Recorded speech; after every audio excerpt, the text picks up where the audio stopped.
So my name is Megan Dowdy, and I'm with Bubbles and Brews. I'm going to talk about engaging content, what makes engaging content, and we're going to do a toe dipping exercise into Instagram. I just want to preface this with there is so much information out there about social media and how to work it. I just wanted to give you guys kind of an overlevel view of how to do Instagram on a very surface level. But first, let's talk about content, because content you can use anywhere, not just Instagram. So what makes content engaging? Number one, my first out of all of these is serving others. You can always find followers that are willing to follow you if you think of them first. How can you help them with your business? Megan, would you like to share your screen, or would you like me to follow along with you? Oh, I'm sorry. I thought I shared it. My apologies. Hang on just 1 second.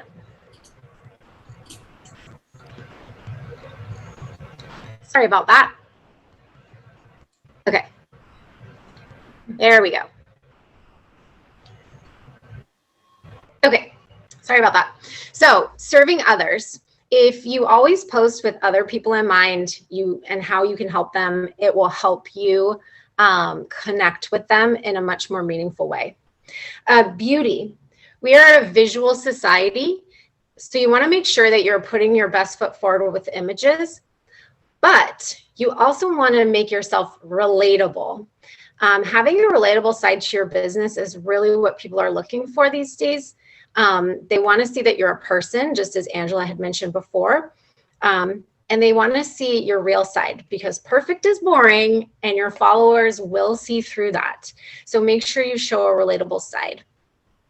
You want to make sure that your content is relevant and timely. So this refers to holidays, maybe a sale you're having. But you also want to be flexible to what is happening around the world and certain trends. So an example of this is, say there's some kind of tragedy that happens in the world. Maybe that's not the right time to post your sale. So just be aware that things can change your plan and content. Okay, so simple, that's our word of the day, right? Simple content examples that I want to give you. Humor, funny is my go-to. I always want to make somebody laugh. So life can be sometimes too serious, and I think every business can find a sense of humor within their business. So share that and just kind of break it up a little bit. Educational. If you have a great tip related to your business that's educational, share it. That is 100% serving others, and your followers will love it. And on that same note, inspirational is another way you can go. If you inspire someone to try something new, or look at something in a different way, that is also serving them. Pretty. So beautiful imagery and that armchair traveler feel is a huge way to also serve people. It takes them away from their everyday life, and they love to just be taken away. Questions on social media are also a really great way to connect with your followers, find out what they like, poll them on something. Maybe you're trying to decide on a logo. Get them involved, ask a question. People love to share their opinion, for better or for worse. All right, content pillars. What the heck am I talking about? The most important thing in social media are these content pillars. They are the key to consistency in social media. I learned about these very later on in my social media days, but they keep you focused, organized, and on brand.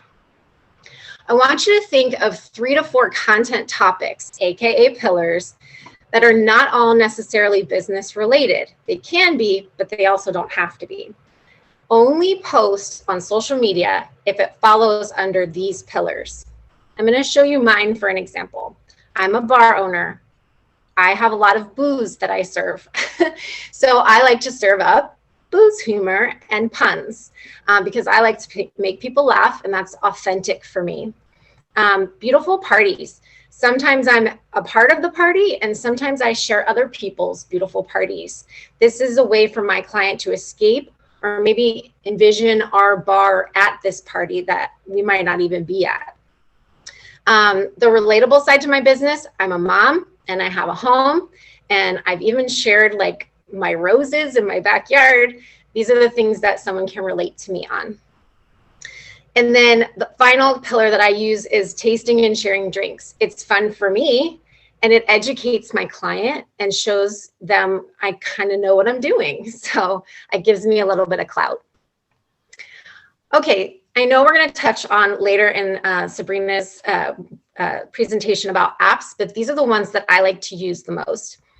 Canva is free. It has a limited account that's free, and it has a lot of content templates that you can build off of.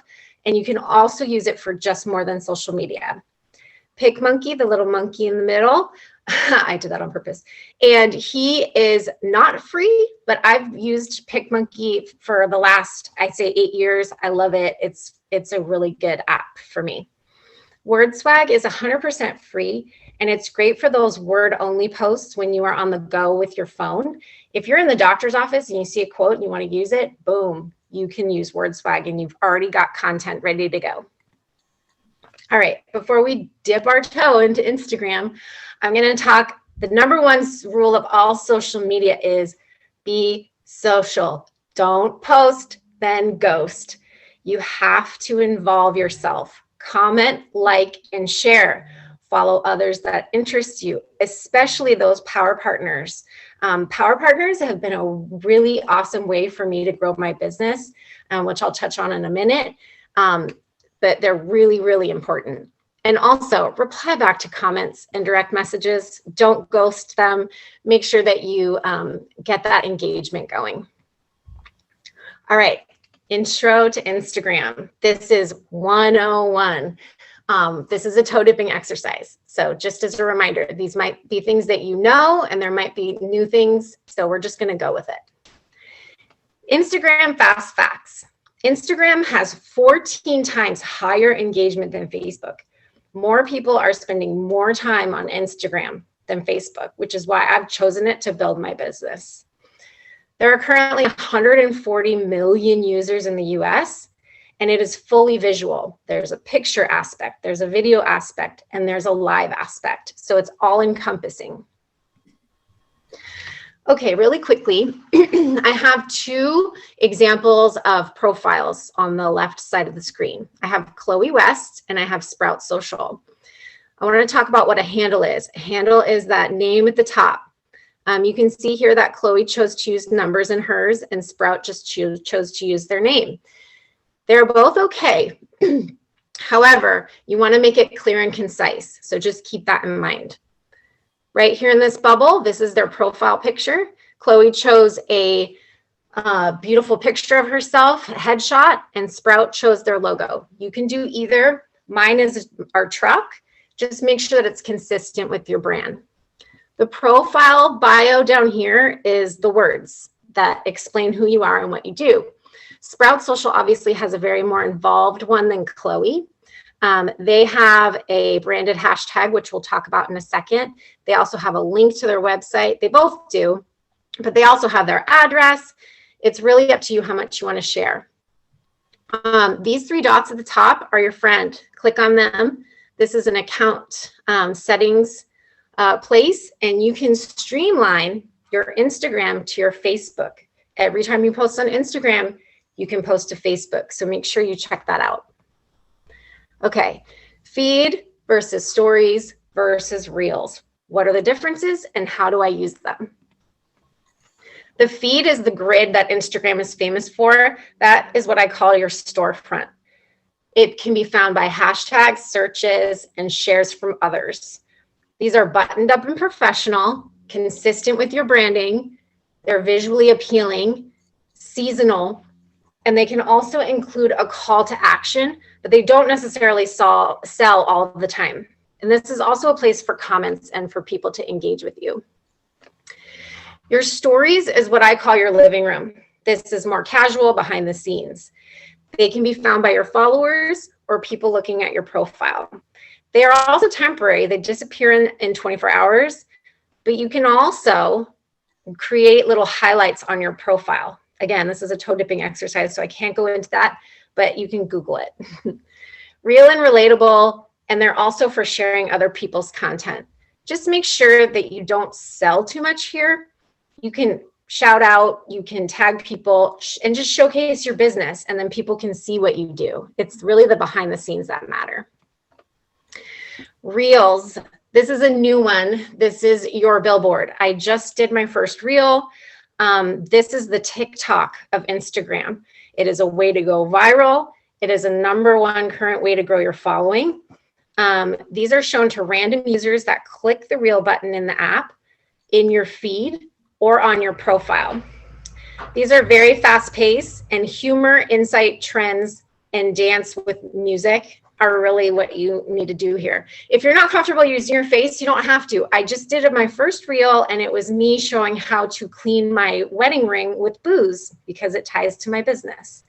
This is definitely not the place to sell. I was not selling anything with that. It was just a little bit of a fun insight. Okay, what the heck is a hashtag, guys? A hashtag is a way to group items together so that people can search and find content easily. This is how people find your business organically and how you can grow locally. I put some local examples there, but I've also used Carmel, California, Napa, California, the places I want to do my business where they aren't necessarily local to me, hyper local. Just use them because Instagram posts with hashtags increase likes by 70%. Basic hashtag tips that I have for you are don't use hashtags that are too simple and overused, like food, love, travel. Maybe change it up to travel San Francisco or love San Francisco. Those make them a little bit more tight. Check out your power partners and your competition. What are they using? See what they're using. Maybe they can work for you. There is an app that I was told about by Diane Labazio, hashtag expert. It costs money, but for me, it's worth it. Please use at least 10 hashtags or up to 30 max. Okay, the branded hashtag I touched on earlier. I have one. They're key to your business. This is a great way to create classic engagement with your customers. You can see here that they have they have one of their hashtags in, 2 of them actually, in their bio. The example that I have is where is Bruno? Our truck is named Bruno, and you can check up on where he is. And did you know that PWRG has one? You should check it out. All right, strategies for engagement and growth. Power partners. I know Sabrina's going to talk about this. Link up with your power partners and collaborate with them. This is the #1 way I've grown here locally. Track your insights. Those little 3 dots that I told you about at the top of your profile, go in there. There's a thing called insights. If you have a business or a creative account, they tell you who your followers are, what their gender is, their age, where they live, and the best times for you to post. They are so helpful. So check them regularly. Change it up. If something isn't working, change it. Try different times of the day or different types of posts. Location, location, location. Location tags. They can be used in your images, in your stories, and in your profile bio. So make sure you use them. They get 79% more engagement. And if you have a product, make sure you have a store on IG. I don't know anything about it, but I do know it's a feature. So you want to look into that one. All right. Again, this was very brief and a lot was covered, but these are the people that help me every day. I will send these out in an email if we can, or you can screenshot them.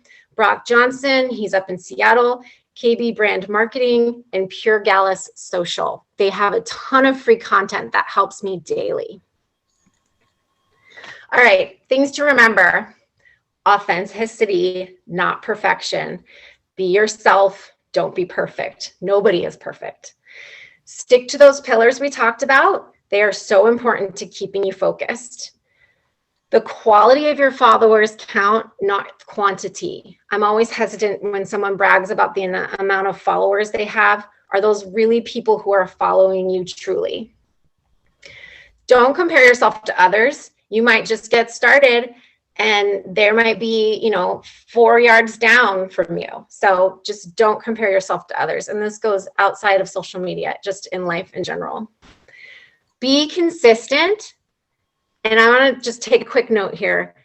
2020 was really hard for my business. There was really nothing going on. I had no content, really. So I took a little bit of a break, and that's okay. The most important thing, though, is that you get back on the horse eventually.